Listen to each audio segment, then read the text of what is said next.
Hey everyone, Kelly here to show you how to create a Google form and have it automatically graded using Flubaroo. Alright, so your first step is in Google Drive, click New, More, and Google Forms. If you already have an assessment graded in Google Forms, that is great. You can skip to the portion of just enabling the Flubaroo add-on. For this sake, I'm going to start from scratch, and here is my Flubaroo assessment. So I gave it a title. Now when you're doing Flubaroo, you have two choices. If you're in a Google district, you can automatically collect the respondent's username. This is important. If you're not in a Google district or you do not automatically collect this, so if I uncheck it, then you must have a name question, a text name required question. So it's either or. You could have both if you want, but it is kind of redundant.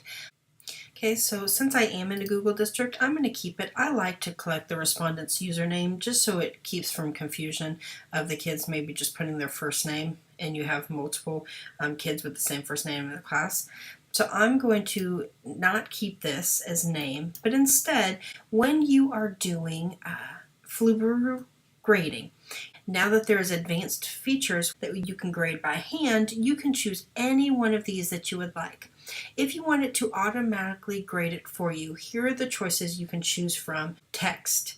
If you choose text, this is only going to really apply, say, for spelling tests, where they actually have to spell it correctly in order to get credit. So if I'm going to do this as a spelling, I'm going to, instead of putting what the word is, I'm just going to say one. And I'm going to orally give the test, and they are typing in the answers. So this one is going to be my example for my spelling test. My next type that I can choose from where I want them to automatically grade it is not paragraph text, but multiple choice. I can do a multiple choice question. So what is 2 plus 2? Then I'm going to give some answers. Once I have my answer choices, it's required. I'm going to click done. I can also do checkboxes. Checkboxes means that there's going to be more than one right answer. So let me create one real quick. Okay, so I have my question, which of the following are states in the US? Choose all that apply. I put my answers. I'm going to do this required, and then I'm going to click done. I can also do a choose from a list. A choose from the list is similar to multiple choice in that there's only one right answer. All right, so here's my question. Which color is primary? Here's my list. I'm going to make this a required question, and I'm going to click done. So these are the ones that it will grade it for you. Remember, this has to be that the spelling is correct. But say that I wanted one that was paragraph text, so after this, what is a primary color? And I wanted them to give me a longer answer in their own words. I make this required and I click done. So I'm going to make it so this does not automatically grade, but I grade it by hand using the program. So now that I have my assessment, I'm ready to give it to my kids. So I'm going to go to View Live Form. And I'm going to capture this URL, and this is the one that I'm going to send out. So I can put this in Google Classroom. I can link it on my website, however you want to get the test to the students. Now, if you have multiple classes, then you need to have multiple copies of this, or all of the classes are going to appear in one spreadsheet. I now actually need to take the assessment myself. So since I chose to capture the username, it's going to recognize that it is me. And spelling test, I'm going to say that the words bird, 2 plus 2 is 4. Which of the following are states in the United States? Choose all that apply. I'm going to choose all the states. Which color is primary? Go through the list, and it is blue. What is a primary color? Since it's not going to be automatically grading it for me, I don't necessarily need to put this, but I am. And then I'm going to click submit. Now I'm going to come back to my edit Google form, and I can see that I have one response. I'm going to click view responses right here. So here's my responses. Now I need to activate Flubaroo. So I'm going to come up to add-ons. I already have it added. If you do not, you can go to get add-ons. And generally it's usually that very first top one that's right here. If it is not, you can type up in the search bar Flubaroo and hit enter. and it will appear. You can click on it and it can give you some more information, and then you can click the blue free button. Once you have added it, you can come back to add-ons, go to Flubaroo, and I'm going to tell it enable Flubaroo in this sheet. It's going to do a little work and it's going to tell me, all right, it's been enabled.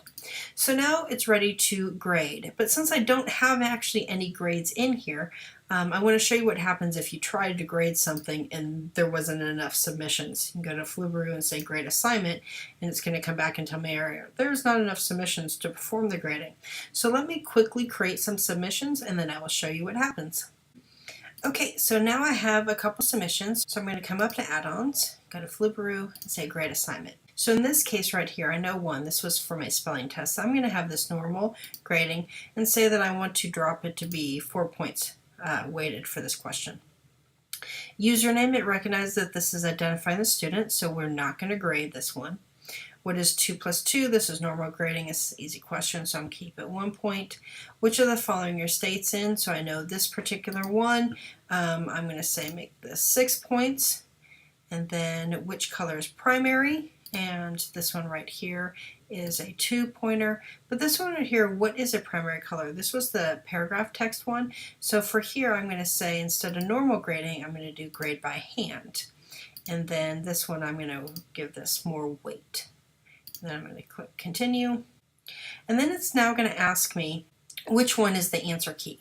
So because I did it by username, I recognize that this is me, so I'm going to click select. If you did not do where you automatically have the usernames, then that's where then the name field you would have put answer key or your name, and it would pop up here, name, and you choose that correct one. So I'm going to do continue. It's going to do its magic. Here are my grades. Now right now this is the percent that it has, but I have not done this particular one yet. I want to grade my grade by hand ones. So this is what you do. You come up at add-ons, you go to Flubaroo, and then you need to go to grade questions by hand. It's going to pop up.